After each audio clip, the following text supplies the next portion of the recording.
ਅੱਜ BLM ਦੀ movement ਉੱਥੇ ਕਿਉਂ ਚੱਲ ਰਹੀ ਹੈ, ਬਲੈਕ ਲਾਈਵਸ ਮੈਟਰ ਦੀ ਮੂਵਮੈਂਟ ਕਿਉਂ ਚੱਲ ਰਹੀ ਹੈ, ਪਰ ਉੱਥੇ BLM ਮੂਵਮੈਂਟ ਚੱਲਦੀ ਹੈ, ਸ਼ਹਿਰਾਂ ਦੇ ਸ਼ਹਿਰ ਫੂਕ ਦਿੱਤੇ ਜਾਂਦੇ ਨੇ ਉਸ ਮੂਵਮੈਂਟ ਦੇ ਵਿੱਚ। ਕੋਈ ਬੰਦਾ ਨਹੀਂ ਕਹਿੰਦਾ ਉਹ ਲੋਕ ਵਾਇਲੈਂਟ ਨੇ। ਅੱਜ ਸਿੱਖਾਂ ਨੂੰ ਜੇਲ੍ਹਾਂ 'ਚ ਕੱਢਣ ਨੂੰ ਤਿਆਰ ਨਹੀਂ ਹਕੂਮਤ। ਪਾਣੀ ਅੱਜ ਵੀ ਪੰਜਾਬ ਦਾ ਰਿਪੀਨੀਅਰ ਲਾਅ ਦੇ ਉਲਟ ਜਾ ਕੇ ਦਿੱਤੇ ਜਾ ਰਹੇ। ਮੇਟ ਗੋਲ ਖਾਲਿਸਤਾਨ ਗੁਲਾਮ ਮਨਮੋਹਨ ਸਿੰਘ ਦੇ ਕੋਲੋਂ ਸਿੱਖ ਜੈਨੋਸਾਈਡ ਦੀ ਮਾਫੀ ਮੰਗੀ। ਸਿੱਖ ਰਾਸ਼ਟਰਪਤੀ ਦੀ ਕਾਰ ਤੇ ਵੀ ਹਮਲਾ ਹੋ ਜਾਂਦਾ। ਇੰਨੀ ਔਕਾਤ ਹੈ ਸਿੱਖਾਂ ਦੀ ਇਸ ਮੁਲਕ ਦੇ ਵਿੱਚ। ਸੋ ਇਹ ਆਪਾਂ ਗੱਲ ਨਾ ਕਰੀਏ ਵੀ ਸਿੱਖ ਆਜ਼ਾਦ ਨੇ ਕਿ ਗੁਲਾਮ ਨੇ। ਮੈਨੂੰ ਲੱਗਦਾ ਕਿ ਆਪਾਂ ਆਜ਼ਾਦ ਹੈ, ਖਾਲਸਾ ਚੜ੍ਹਦੀ ਕਲਾ।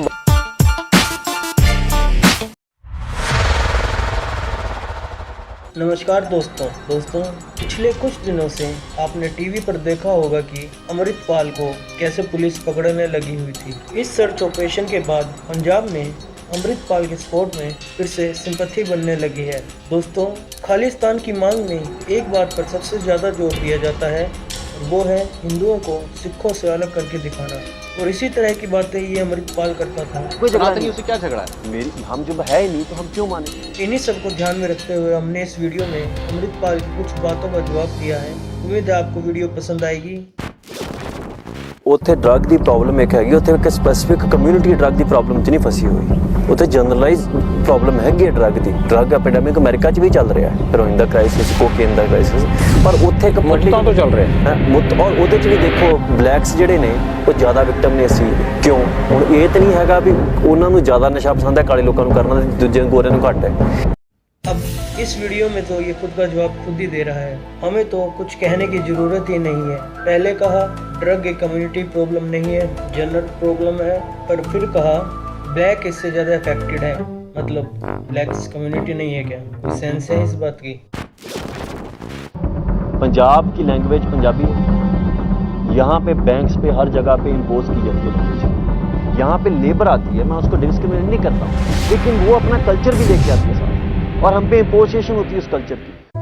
अब इस वीडियो में अमृतपाल कह रहा है कि पंजाब पर हिंदी इम्पोज की जा रही है, बाहर के लोग आकर पंजाब पर कल्चर इम्पोज कर रहे हैं। अब एक वीडियो ये देखिए।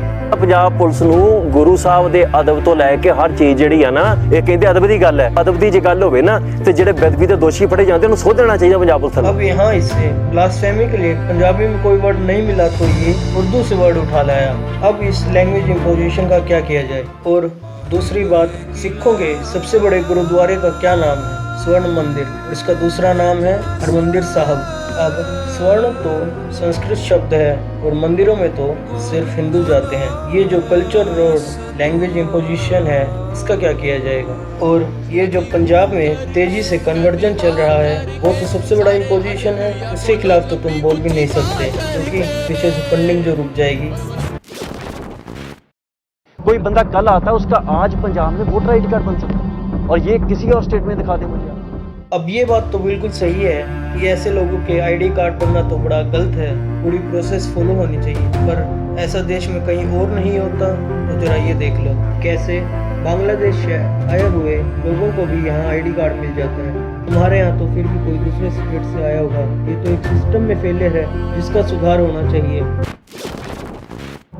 एक वक्त तो वो भी था, मेरे पता नहीं आज होता है क्योंकि होता है कि हिंदू परिवारों का बड़ा बेटा वो गुरु के नाम किया जाता था, वो आपकी तरह केशधारी होता था। मेरी बात सुनो, ऐसा होता था कि नहीं होता था?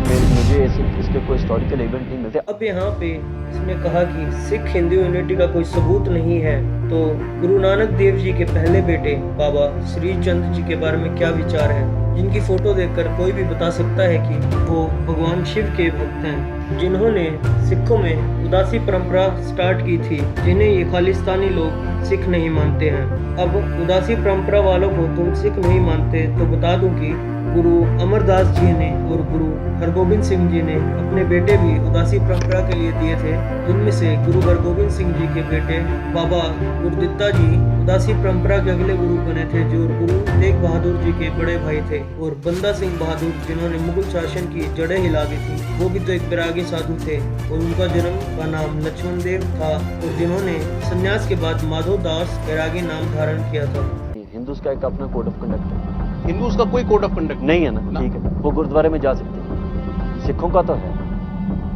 हमें गुरु साहब कहते हैं पात्र कैसे करे इसका, जो आदमी बुतप्रस्ती करता है वो भव सागर से पार नहीं गुजर सकता। तो हमारा मंदिर में जाना प्रोहिबिटेड है। कोई सिख जाता अपनी कैपेसिटी पे जाता है। गुरु इज नॉट अलाउइंग। मैं कहता हूँ आपको वेलकम है गुरुद्वारे में, ऐसा नहीं है कि आपको वेलकम नहीं है, लेकिन आप इसके बदले में ये उम्मीद ना रखें कि सिख मंदिर में जाए। हरदीप सिंह पुरी सिख आइडेंटिटी पे तो कॉम्प्रोमाइज कर चुके हैं। उनको यही पूछ लें कि सिख सनातनी है तो यही पूछ लें। अब यहाँ इसने कहा है कि ना तो सिख सनातनी होते हैं और सिखों का मंदिर में जाना तो बिल्कुल गलत है, कोई जाता है तो उसे सही नहीं माना जाता। तो गुरु गोविंद सिंह जी की नैना देवी के यज्ञ के बारे में तो कई लोगों ने सुना है और उन्होंने चंडी दीवार भी लिखा था।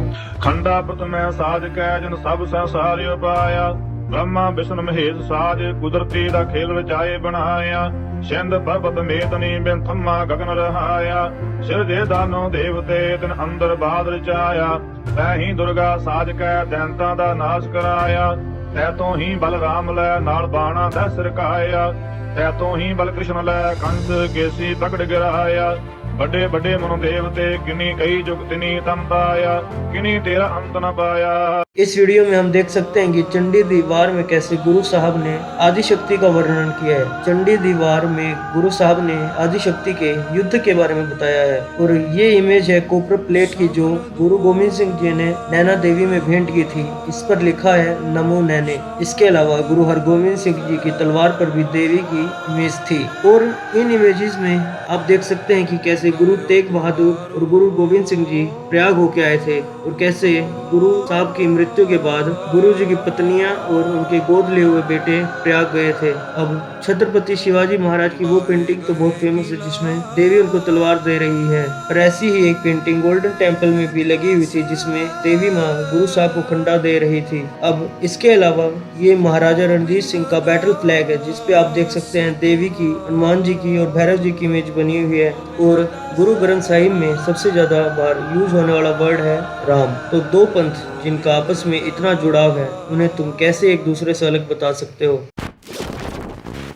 अब बात करते हैं इसकी खालिस्तान की मांग की कि सिखों का भारत में अधिकार छीनने जा रहे हैं, इसलिए ये खालिस्तान बनाना चाहते हैं। फिर ये हरियाणा को भी पंजाब में मिला के महापंजाब की बात कर रहे हैं, क्योंकि हरियाणे ਦੀ ਵੀ ਦਿੱਲੀ ਓਨੀ ਵੈਰੀ ਹੈ ਜਿੰਨੀ ਪੰਜਾਬ ਦੀ ਹੈ। ਸੋ ਆਪਾਂ ਇੱਕ ਦੂਜੇ ਦਾ ਸਾਥ ਬਣ ਕੇ ਇੱਥੇ महापंजाब ਜਿਹੜਾ ਵਾ ਉਹਦੇ ਸੁਪਨੇ ਨੂੰ ਸਿਰਜਣਾ ਹੈ। फिर वहाँ पे वापस हिंदू ज्यादा हो जाएंगे तो वापस वही रोना स्टार्ट हो जाएगा। और भारत के और स्टेट्स में रहने वाले सिखों का क्या होगा, पंजाब में रहने वाले हिंदूज का क्या होगा। भारत पहले भी एक विभाजन देख चुका है और इस विभाजन के बाद कितने लोगों की जानें गई थी, कितने ही घर सदा सदा के लिए उजड़ गए थे, कितनी ही औरतों की इज्जत के साथ खिलवाड़ हुआ था और ना जाने कितनों ने ही अपनी इज्जत बचाने के लिए अपनी जान दे दी थी। आज भी पार्टीशन देख चुके कई लोग जिंदा हैं और तुम भारत को वो बुरा समय फिर से दिखाना चाहते हो। 2 स्टेट्स 2 देश, यहाँ तक कि 2 गाँवों के बीच भी लड़ाइयाँ चलती रहती हैं, पर जब इंटरनेशनल बाउंड्रियाज कहीं खिंच जाती है तो लोगों के दिमाग में आती है अस्थिरता कि हमें किस तरफ रहना है और फिर उसी से शुरुआत होती है कि उसकी और अंत में वही लोग मारे जाते हैं जिन्हें कभी स्टेट्स की बाउंड्री से कभी कोई मतलब ही नहीं था। वो बस खुश रहना चाहते थे इस तरफ या उस तरफ।